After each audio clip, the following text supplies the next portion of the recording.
Welcome. My name is Marilyn Rosenthal, and I'm pleased to introduce our guest today, Lahav Deri, who is an Israeli tech professional and a survivor of the Nova Music Festival massacre. As a matter of fact, he was there with two of his brothers, which is a big part of his story.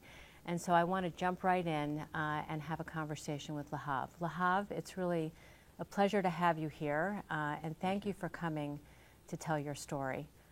So let me just start with my first question, which is, you're at the festival. By the way, I'm wearing my bracelet, We Will Dance Again. Good. Thinking of all of you. You're at the festival, you're having a great time, the sun is rising, and then you hear the sirens letting you know that rocket fire is coming from Gaza. Mm-hmm. So what's going through your mind? Nothing much. I wouldn't say it's the first time that I've been to the south and there are rockets. It's something that every Israeli is pretty much used to. So your initial thought is, okay, no big deal, party's over. Nothing is probably going to happen. We have Iron Dome, but let's get out of here. So that's my initial thought. Not anything like what's coming up next. And so at what point did you realize that this was not, and I say these words, it's incredible to say these words, but at what point did you realize this is not like business as usual in Israel with just rockets coming in from Gaza? I started hearing some shots near the fence, which still it's pretty far from, I would say, more than a mile than where we were. And I started feeling a bit strange, but still nothing really crossed through my mind, nothing like this. And then I told my brothers, okay, we came with two cars, with two of my little brothers, and I said, okay, let's get out of here. But like everyone else, imagine almost 3,000 people try to leave the same time a party site in a forest from a dirt road.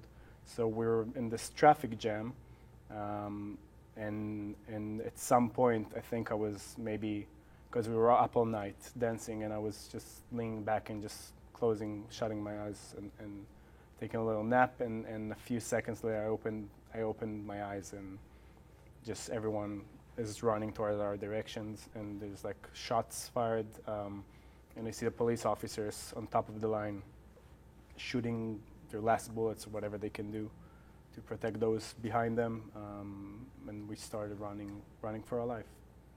Where did you go? So one of my brothers, I thought, because he left a bit earlier, maybe 20 minutes earlier, but that's what he needed, I thought, to get out before the traffic jam. So I thought he's out. And I was with my little brother, and I was running with him the whole time. At different points when we were hiding, I saw other people hiding, but in my mind, this is my little brother, I have to get him out. And it's hard as it is. So I was mostly with him the whole time until a certain point when we got to a car that someone was helping us getting out. He was also running from the party with the car. That's how we were like a small group in a car. Talk a little bit more about that and what that experience was like for you. Well, it was very scary because you see it was a white sedan, and I didn't know if it's terrorists or Israelis, but I saw a bunch of girls in the back. Now keep in mind that's before I knew that this picture that I'm painting can be just girls being kidnapped. So I thought, okay, it's probably an Israeli car, and I started running. And the minute I was banging on the window, and basically telling him, "Please, I'm begging, like help us." He said, "Get inside the car," as if, of course, not even a split second where he was thinking about just leaving us. And when we got to this car, my thought was, maybe I'm getting out of this, because the driver started driving towards the main road, which everyone knows, with all the burnt cars and everything that went down there. And my thoughts are, I called my dad, I kept the phone open, and I said, maybe we're getting out of this.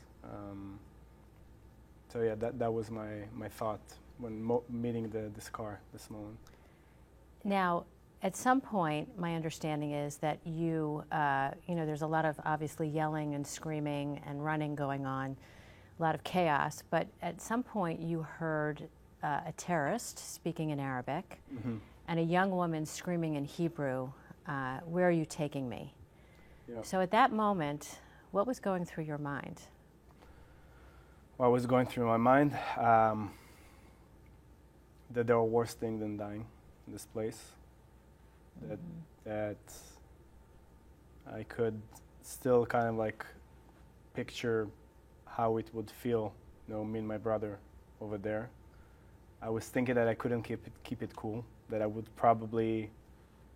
be so desperate to know what's going on with my brother if he's gonna end up there, or both of us. It's just something that I couldn't imagine, and I kind of flipped at this moment. I said, okay, we have to keep moving. I have to get away from this place. There's no way me and my brother are ending up over there. And a bit of a shock, because you hear a woman saying, "Where are you taking me?" And yelling, practically yelling, and it doesn't register. Where are you taking me? Where? Who's talking to her? Where? It's not this kind of thing you would hear normally. So it was a very hard moment. And now, of course, we know where they took these women and other hostages. So paint a little picture for me. You're running, then you get in a car, then you're running again. So who were you with? Where were you running? You were running away from the main road. I've been to the Nova site, and the first thing that dawned on me was that this is a killing field. There is no place to hide.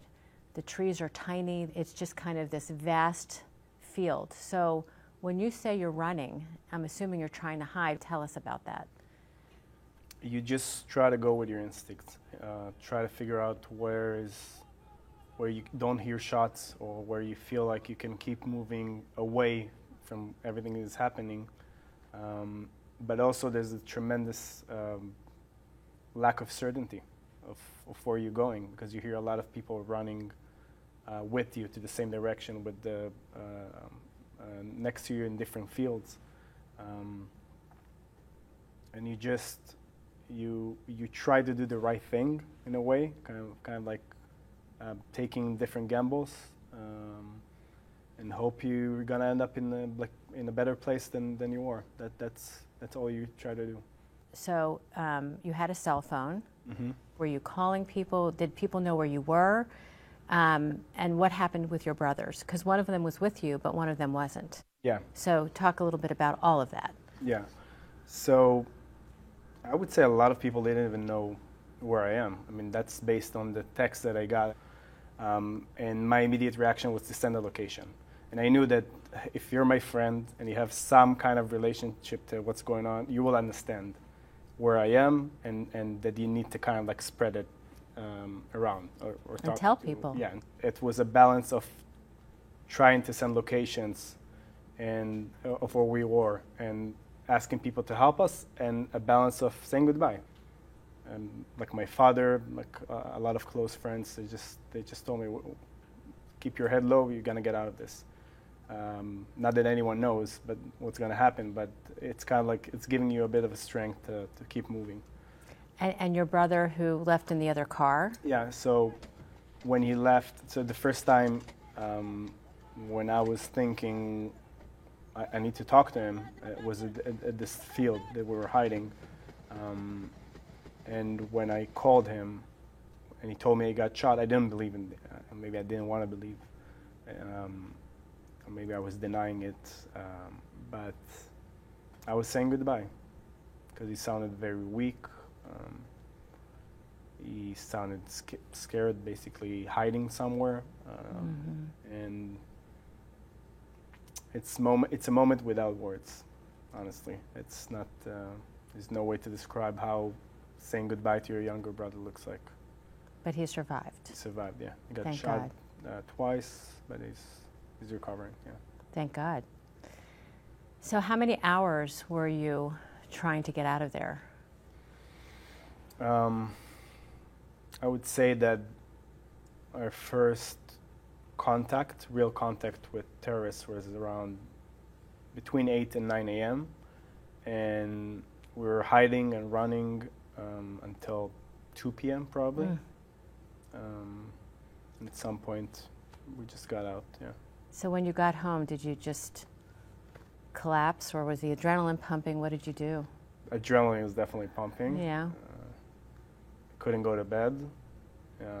Really walked in circles, try to figure out what's now, or just try to understand what's happening. You know, it feels like it's just the beginning.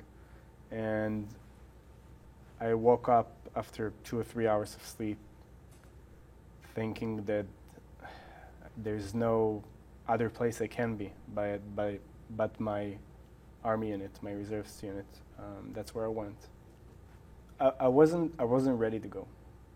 And I keep saying it because it's important for me to communicate that it's not about us being ready or not ready. It's about taking responsibility. And I wasn't ready to go. If it was up, I mean, it is up to me, but I needed more time. Mm-hmm. But there is no time. So I took my motorcycle, I drove south. My army base is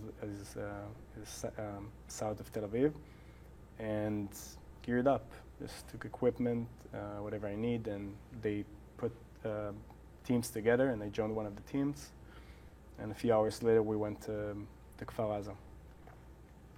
So I've been to Kfar Aza. I was there just last month, and I saw the devastation. But from your vantage point on that day, what was going on? What did you see?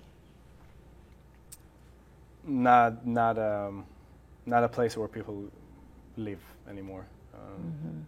Everything is smashed, ruined. You see bodies, my army friends' bodies,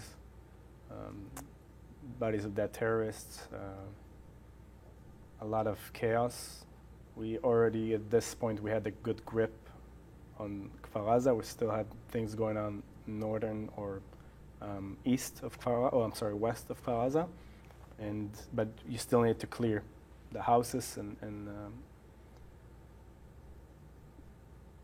I just think that I thought that it's something about where it's happening is something that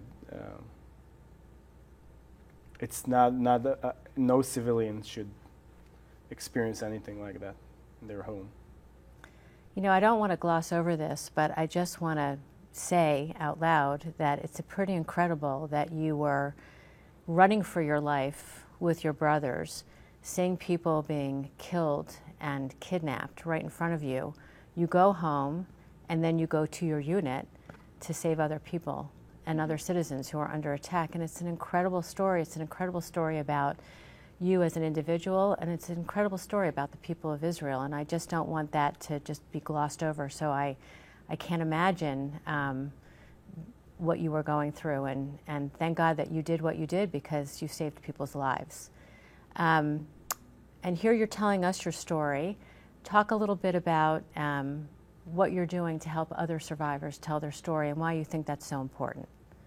So I'll start by talking about myself, because I know that this experience here, even, it's